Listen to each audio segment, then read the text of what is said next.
Good morning. How are y'all today? We're good. And happy birthday to my love. Thank you. Go ahead. So welcome back to the farm. We are just going to go up to the high tunnel, probably pick off some vegetables that are ready to go, maybe some for the chickens, and just see how the morning goes. So we just wanted to bring y'all along with us.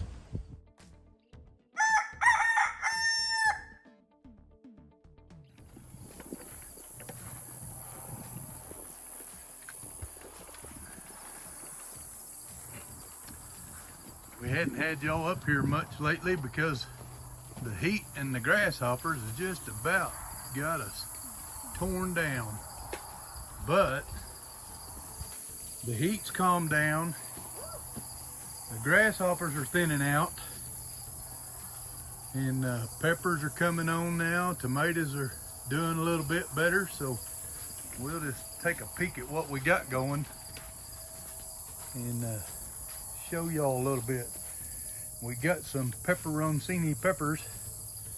I mean, like, we haven't had any peppers this year to speak of.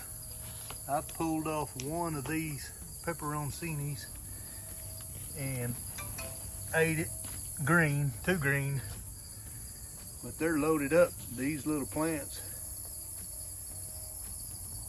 And the grasshoppers have just demolished a lot of these pepper plants. Look how puny that one is. But they've backed off quite a bit, and you can see the leaves on the bottom of that plant right there. Look at the bottom leaves, how eat up they are compared to the new growth on the top. So that's what I mean by the grasshoppers are backing off some.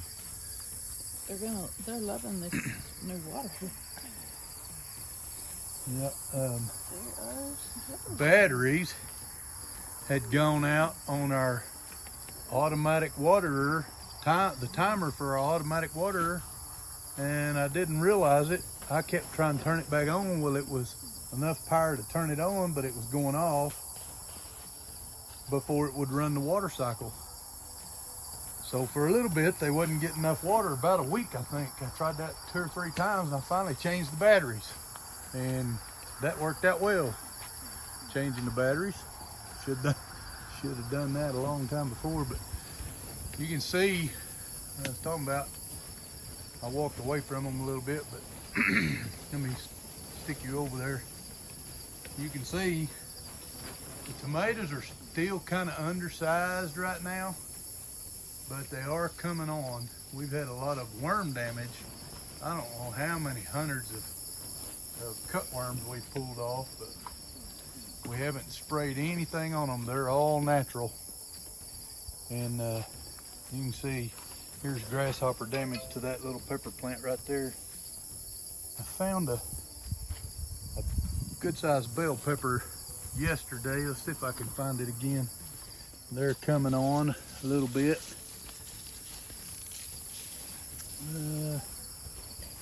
Where was that little bell pepper? Here it is. Right. Get all the leaves out of the way. Right there. Nice looking little bell pepper. So, and then there's some more of those pepperoncinis. Oh, can you see those? There's lots and lots of blooms on them.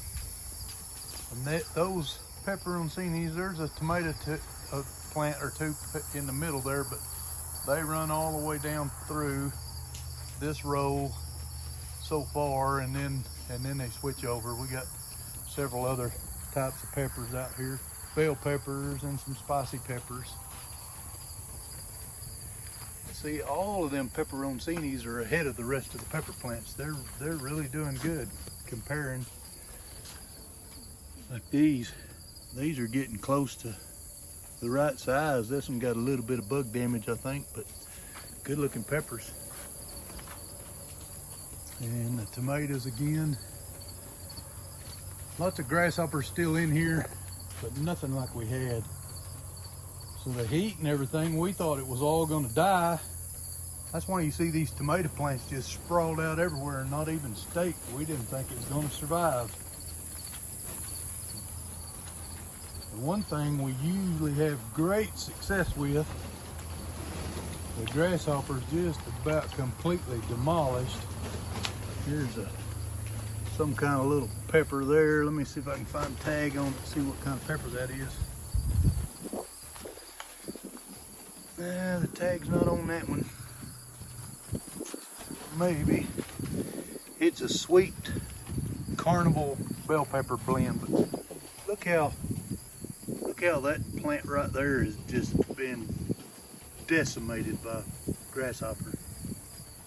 Well, what I was saying is the one thing that really isn't doing good, that we usually get tons and tons of, is okra. We've got 3 okra plants out of 150 I planted. The grasshoppers killed the rest. Has not been a good year for okra, but we still got a little time to get some more. The big thing is our vegetables are like right over there. You see those tomatoes. They just aren't getting up to the size we need, but we got a bunch of them. So I found a leak in my drip tape yesterday, and I need to fix that. So I'm gonna go turn the water on so I can pinpoint it, and then I'll show y'all how we fix a leak in the drip tape.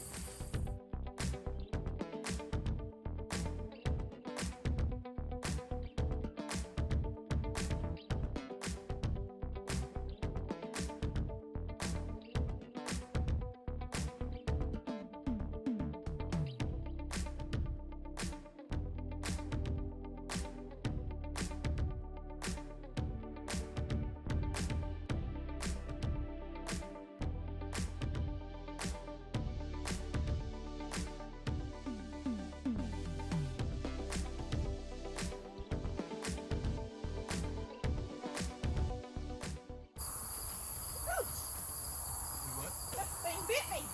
What was it? A worm. Green worm? Yeah.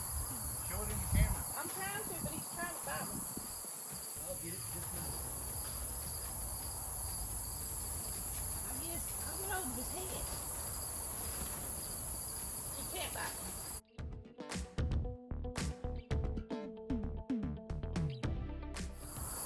This thing is mad at me. I'm gonna smash him. He's dead.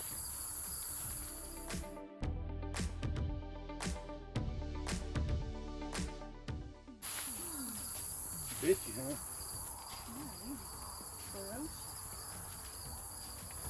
All right, so I found the leak. I turned the water on and found the leak, and I marked it. I don't know if you could see me mark it or not. I think right before Dina showed you that cutworm, you might have seen me in the distance marking this leak. He's a hornworm. So I've got it marked, and I've got, yeah, it was a hornworm, not a cutworm. I've got it marked right here. I can find my mark, there it is. And then, after I marked it,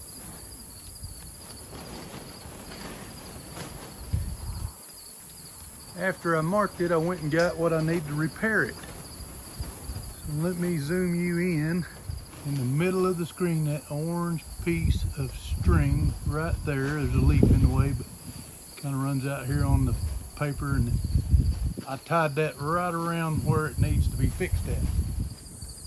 This is a coupling for the drip tape, so you can fix the hole with this right here. It's not patch the hole, you just bypass the hole. So it's you just slip, I'll just cut it in two, slip the line back over this fitting here, and then these are counterclockwise. You just screw it out and it holds it in place. So I can just cut the hole out, put this in its place, and we're good to go.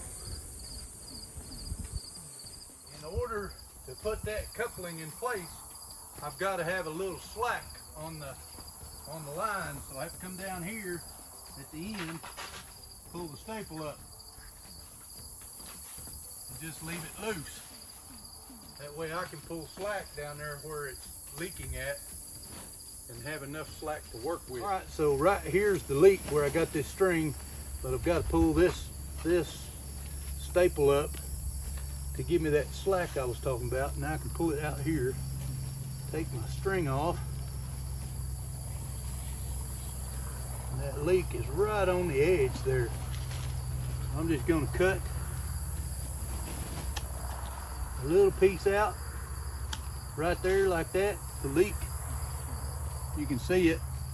It's been pinched or something, and it's leaking right there. That was the leak. Now I just slip the coupling into place.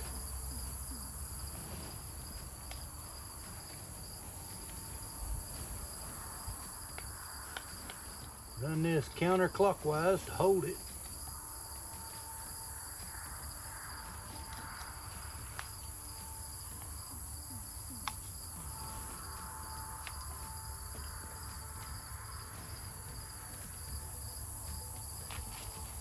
Now I got to run down here to the end of the row and pull the slack back out of that.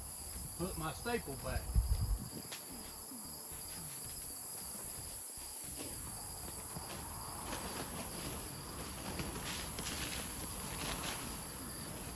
Now I can put this staple back.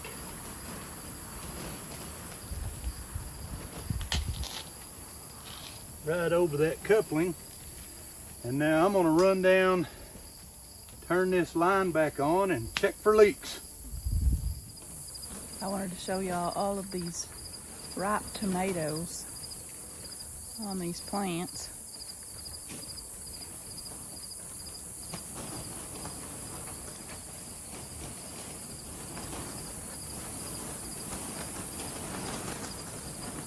And I'm sorry if you can hear the wind.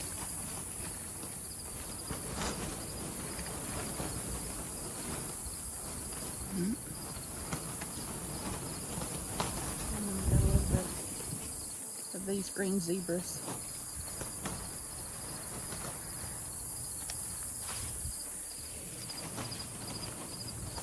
You're on.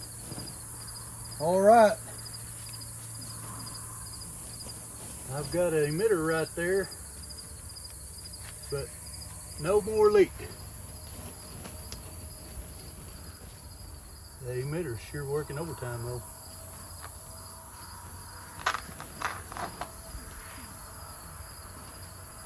I'm going to shut that off and remove the emitter. Emitter.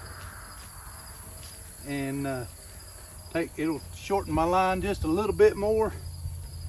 But as you can see, I don't know if you can see that or not, but they're still leaking right at the end of my coupling. So I pulled the staple back out. I got to pull the staple out of the end. Deanna's showing you another Found another worm. Made a hornworm. That little horn on their tail. They use that to scare their person or victim or whatever. They'll bite you, but if you get them around that head up there, they can't bite you. I'm fixing to smash you. All right, so I cut the water back off. I've got the end row staple pulled, and I've got this staple pulled, so I got slack again. And there's an emitter right there on the edge. So I'm gonna cut past that emitter just so I have nothing but pipe. Because it's really, really, really hard to tell. I'm gonna see. I don't know if you can tell or not, but let me see if I can, right in the middle of that piece of pipe, can't tell if it's clear on the video or not, but that is a emitter slot, and the pipe is a little bit thicker where the emitter is. So we cut that emitter out to make sure it doesn't cause a problem hooking to the coupling. Now I've cut that off, got plenty of slack. Slide that line back up on there.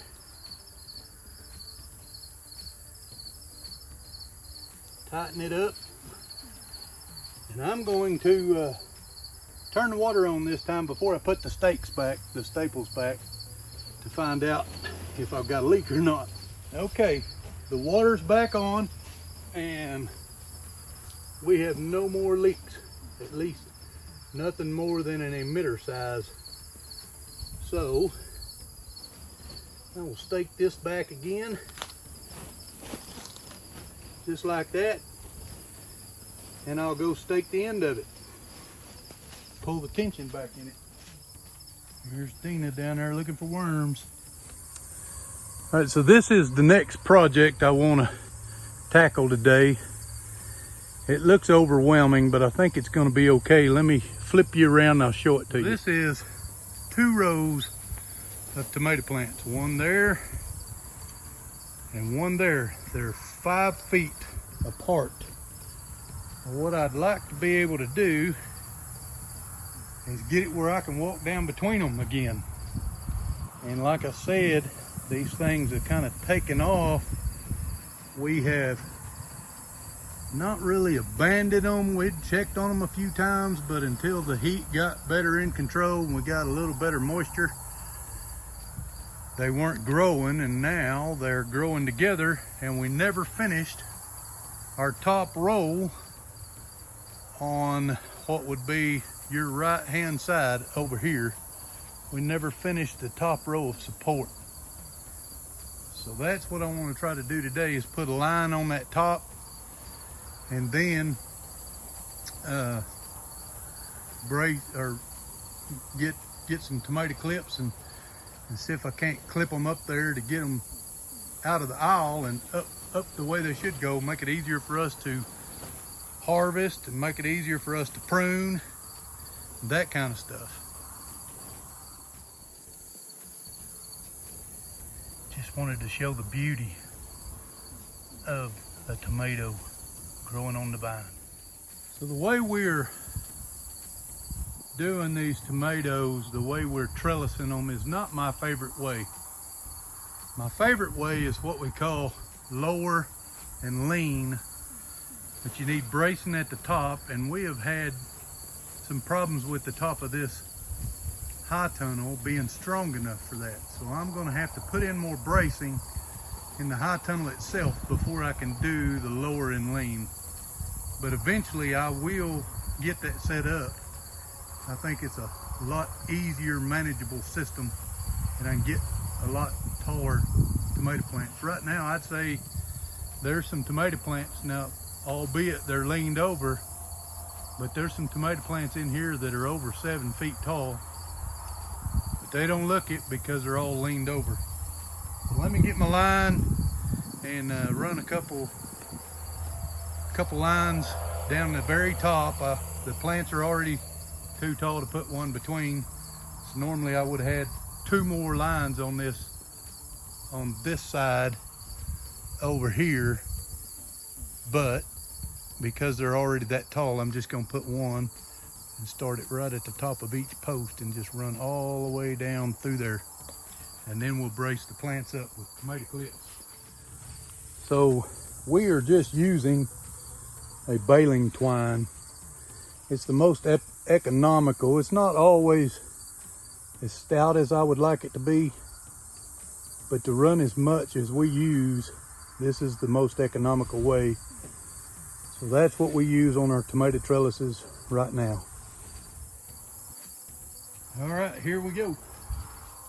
So all I really do is just run it down here and make a couple laps around each post. And you want to overlap your twine over itself so it doesn't slack off.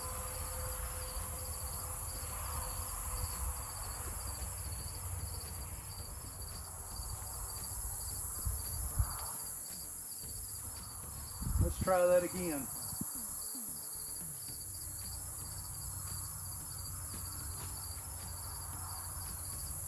Once you get your line wrapped around itself, the line won't loosen off. You want to try to hold it pretty tense. Look at grasshoppers everywhere.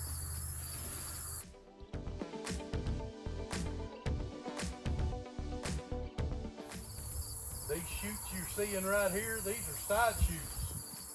The top of the tomato plant is rolled over and laying down in that aisle that we're going to walk through.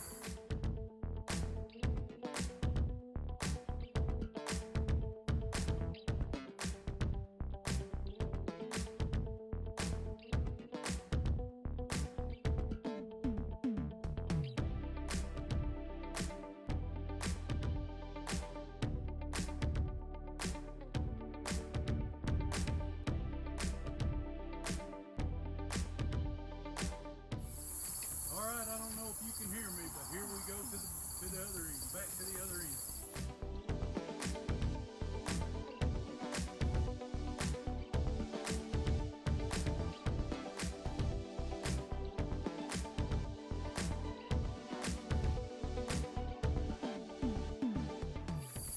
Okay, I want to walk you down through here and kind of show you what I've done. I've got 2 lines. I pulled this one here too tight and it loosened this one up, but 2 lines gives us more brace, and I just went and wrapped the top of each post with the line as I went down, and I just got all the way to the end down there, which that's 96 foot. It's probably 92 foot total because I think we left 4 foot at each end. No, that would be 88 foot total on the tomato length, because we left 4 feet at each end. Now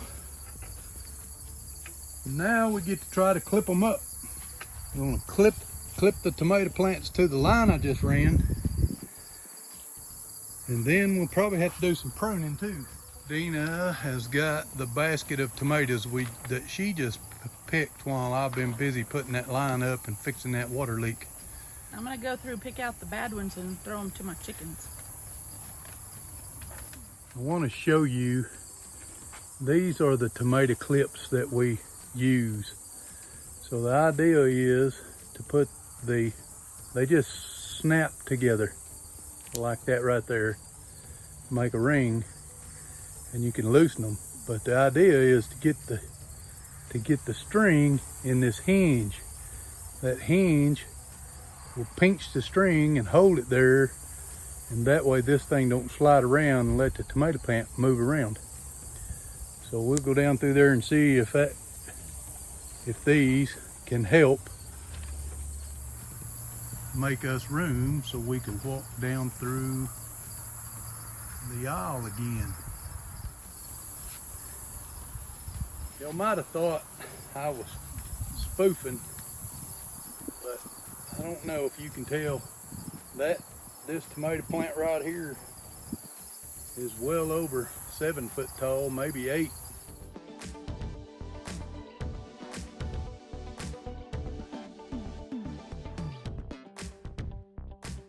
So this, you can find it in the camera. That is what that clip installed looks like. I don't know if I was in the viewfinder a while ago or not, but I'm 6'2", and this tomato plant, this is the first one, and one of the smaller ones is well over 7 foot, maybe over 8 foot tall.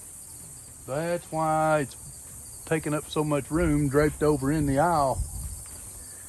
And that's what we're working on. I'm gonna set you up and watch, and probably won't come back to you till I'm done.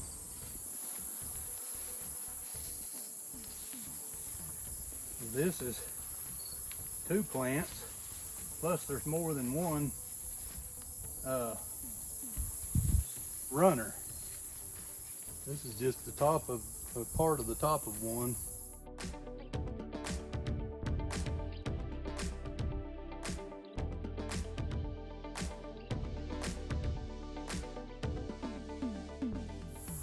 Well, I broke the top of that one. That's gonna make it bush out.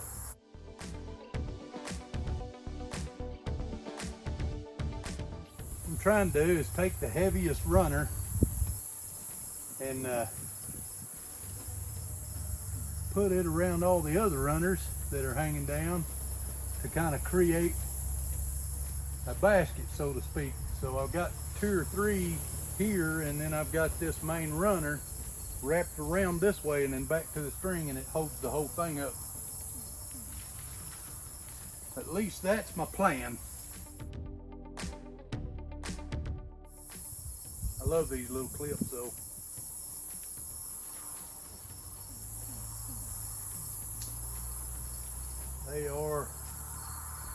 They work good. You don't try to put too much weight on them.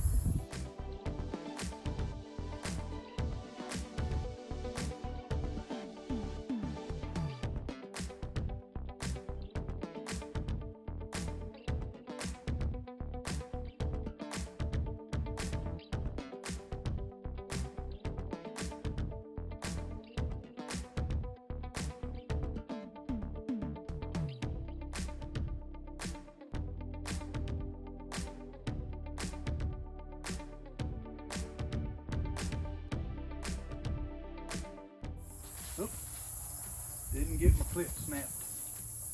I did get my clip snapped, I just didn't get it around the string. If it's gonna hold it, it's gotta go around the string. Try this again. That ought to do a better job.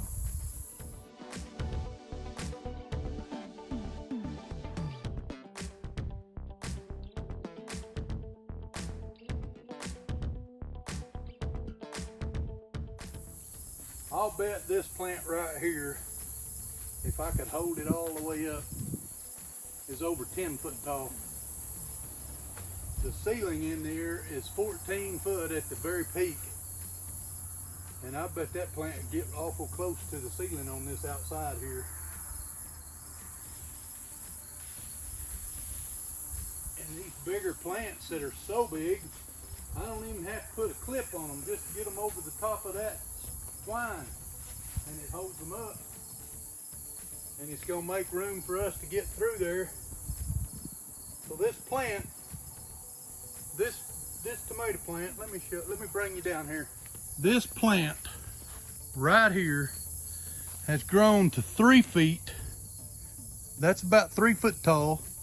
It's grown all the way to the ground. And some of them stems out there, some of them shoots are out, those are 3 foot tall again, so that's 9 foot easy. And that's only where it turned up. I don't know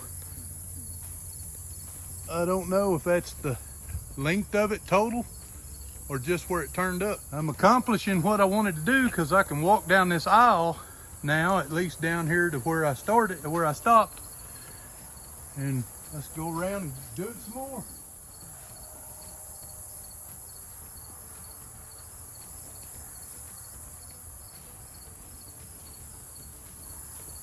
This is the one that I said was at least 9 foot long or 9 foot tall.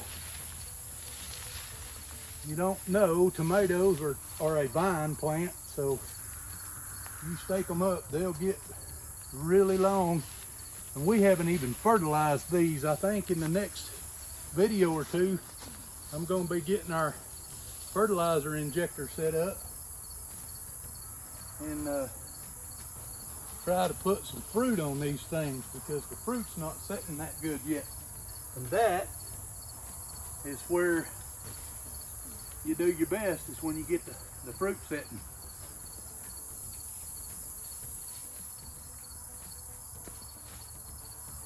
Okay, this is another one of them that is draped over the edge and grown like crazy. Well, I mean, y'all, we got tomato plants. We just need to get the fruit to set. Wow. Pull that this way. Look, not being as tender as I'd like to be, but like I say, this is a big old plant. I'm gonna put a clip on this one. I hadn't clipped the last couple because I hadn't really needed to. But I need to get a clip on this one.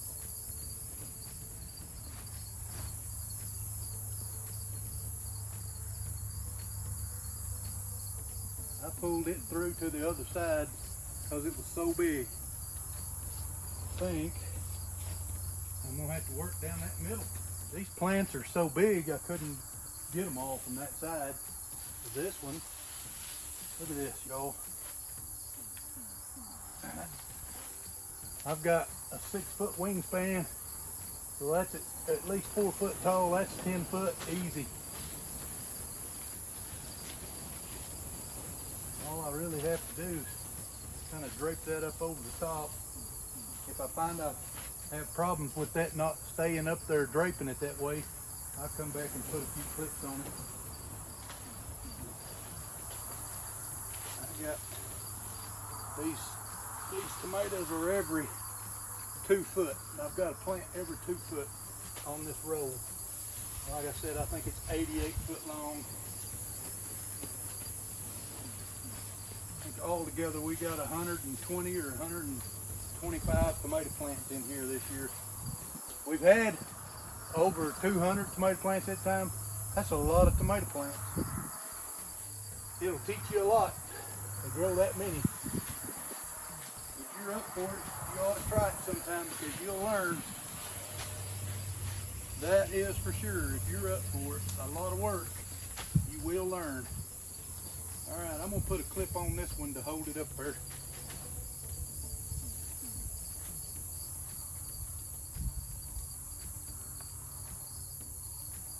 Some of these stalks are big enough around, my clips won't hardly fit. And I've had them a lot bigger than that, so it's not a bad thing though. That's a good sign of a good healthy plant.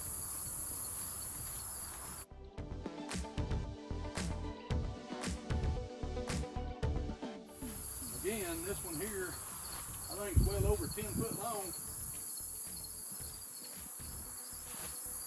All I can do is kind of get it up out of the way, if that makes sense to you. And get it up out of the way, one, we can see the fruits on them better, and we can get through here to get to them. And look at this one, it's laying out there. We have probably missed our pruning window for the year, but it's already, well, it's September the 9th, and these things are looking like early season tomato plants right now, just from the change in the weather. That heat and them grasshoppers just about put us out of business. Just about.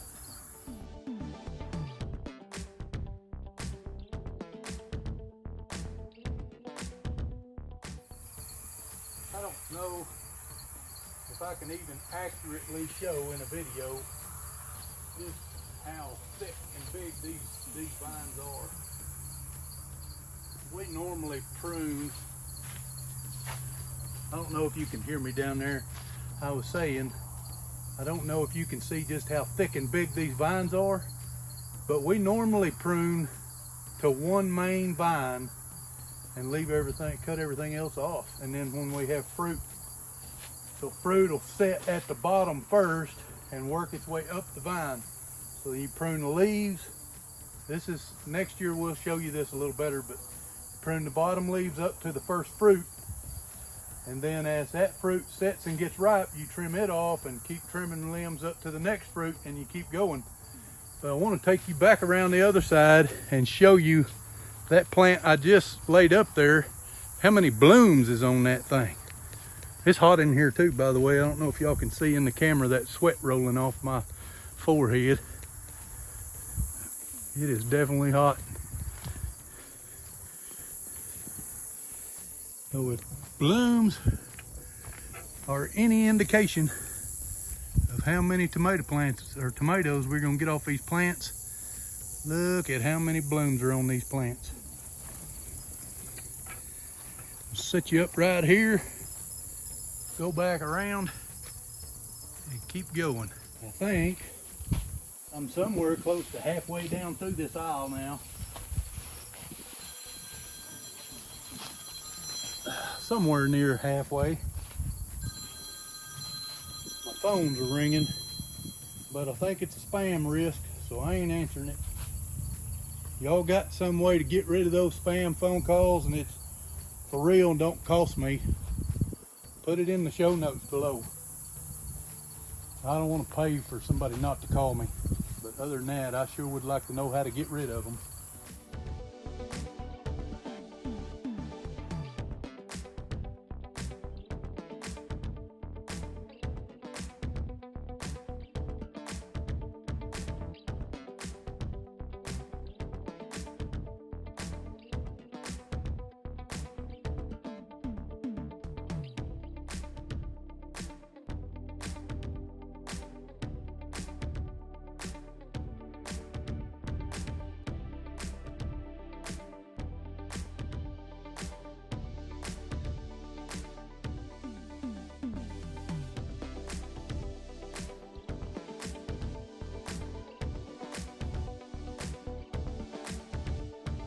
If some of these tomatoes, or even part of these tomatoes I'm seeing on these vines, will ripen without damage, which we still have grasshoppers, but if they'll ripen without damage, we may still salvage this season and make a little bit of money in here. So far we have literally made zero on our plants this year. I'll take you at the end of this video, I'll take you into our seedling greenhouse. So we have this hoop house, and then we have a greenhouse that we start and grow seedling and sell seedling plants. I'll take you in there before the end of this video and show you what the heat did in there. It'll make you sick. Hundreds of dollars of plants.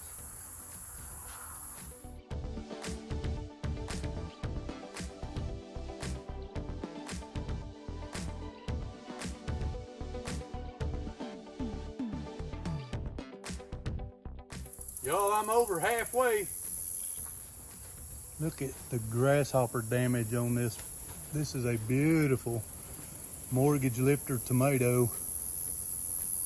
Grasshopper damage. So we feed it to the chickens. What I was telling y'all, don't know how well you could hear me down the aisle. I think you can hear me pretty good. But I was telling y'all I'm over halfway. I'll show you by walking down through the aisle. Now let me show you what I was talking about. I can walk down through this aisle. How many T-posts do we have in here? So in this whole high tunnel, we have 10 T-posts. That's the first one. That's the second one. There's number 3. Number 4 is buried right in there. Number 5. Number 6. So I'm at number 6. So I'm over halfway to the end. Oh, look how beautiful some of these tomatoes are. Look at that. Isn't that beautiful? Some more right there. There's so many tomatoes in here. Look at that. Look at how bright red that one is. I don't know, y'all like tomatoes? Hope so. Well, we do. If you hadn't messed with tomato plants much, look at your hands. They get the tomato paste on them. I don't know what you call it, boy. It's green and it's hard to wipe off, but it'll wash off all right. Here we go. I'm at the number 6 pole. Look at this, y'all. I think every one of these plants has been at least 7 foot tall. Every one of them.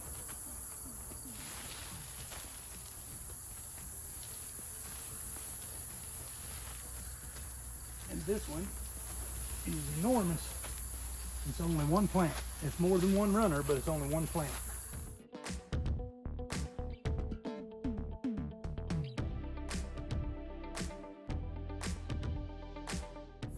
I don't know if y'all can see how many blooms and tomatoes is on this run. It's a bunch. I know I'm not working on this row per se, but might as well do it while I'm walking down through here, right?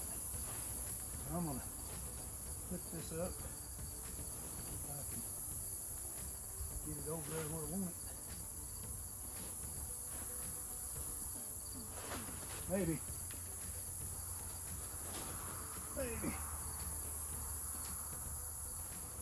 You've got to be a little forceful, more than you might think. Look at it. Still draping over. Put another clip right there. All these leaves and stems and stalks, they'll all orient themselves up on their own. Kind of like I showed you on that plant a while ago that grew 3 foot to the ground and then turned up and grew at least another 6 feet. 3 feet up and over and across. I think that thing was an easy 9 foot long.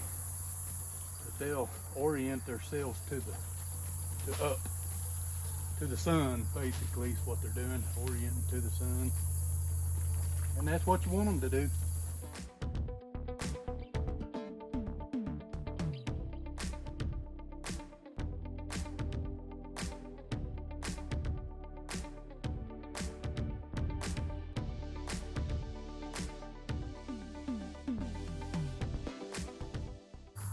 Ooh, I'm at the last really heavy spot. I'm at pole number 7, or 8, 7, pole number 7. I'm at T-post number 7, but I want to give you a good close look at just how thick these are.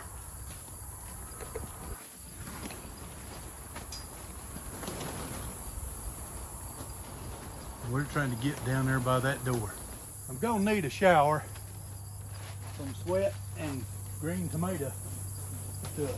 I guess I can officially say I've been swimming in tomato plants. I absolutely have. I'm wet as I've been in a swimming pool, and I'm definitely neck deep and deeper. Okay, put another clip here. Another one of them, kind of like I was talking about earlier. I'm just kind of using one main vine around all the rest of them to kind of cradle them in place where I want them.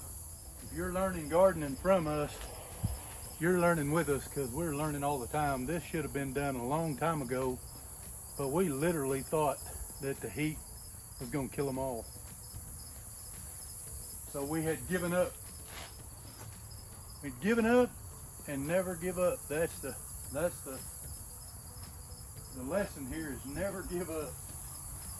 So, yet to be seen if we're going to be able to produce any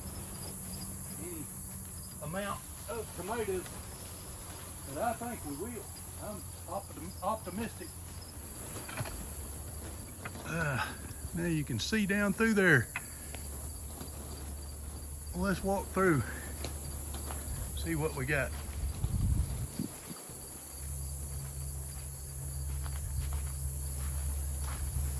What we got is a whole lot of tomatoes, y'all. But we can now walk right through the middle of them. If we wanted to prune up some more, which we might need to, but if we wanted to prune up some more, we could. So I told y'all a while ago, that is our seedling greenhouse. Now, I built it with no plans. The high tunnel we just come out of was an NRCS grant. You guys should check out the high tunnel grant, high tunnel initiative on the NRCS website for your state. It's available, the way I understand it, in all states. Look, we don't kill all the spiders around here. Some of them are beneficial when we leave them, so I'm not gonna mess with her. Might mess her web up going in here, but anyway. This is the Seedling Greenhouse. So that is hibiscus roselle, dead. Heirloom hot lemon peppers, dead. Sweet banana peppers, dead. Black zebra cherry tomatoes, dead. Organic long keeper and some green zebra tomatoes, dead. Green zebra Anaheim peppers, dead. Sun bright sweet peppers, dead. We got some candy cane peppers, they're dead. Black zebra cherry tomatoes again, dead. Sweet pepper carnival blend. I have some of these in the oh shoot. I have some of these planted in the high tunnel, but all of these. So jalapeno peppers, dead. And then we've got some more hot lemon peppers, sun sugar tomatoes, long keeper tomatoes, all dead. This is elderberries, dead.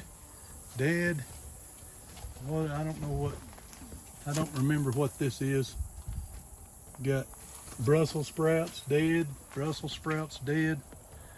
Y'all, that's literally hundreds of dollars in plants that we would normally sell. We did get some out of here for ourselves, but even the ones we took for ourselves, we didn't get what we wanted because they were dying on us because of the heat. I thought I'd take y'all down here and check out the chickens. That big guy is our Rhode Island Red rooster. There's a Rhode Island Red hen and a black copper Moran hen at the water trough. There's our last duck, some Delaware chickens under the bush there. I don't know if y'all can see out there at the hay trough, but my cows are at the hay trough. And most of the other chickens are gone. I fed them a while ago. They're out. Some of them are in the pen back there, and just out and about all over the farm. Well, Dina's gone in. I want to thank y'all for joining us. I want to challenge you to go out, be a blessing for someone else today. And we love you. God bless. If you like what you see on our channel, you would really help us out if you would subscribe to our channel, share our videos on all your social media. If you like this video, give us a thumbs up, and don't forget to ring that notification bell so you'll know when we post our next video. God bless.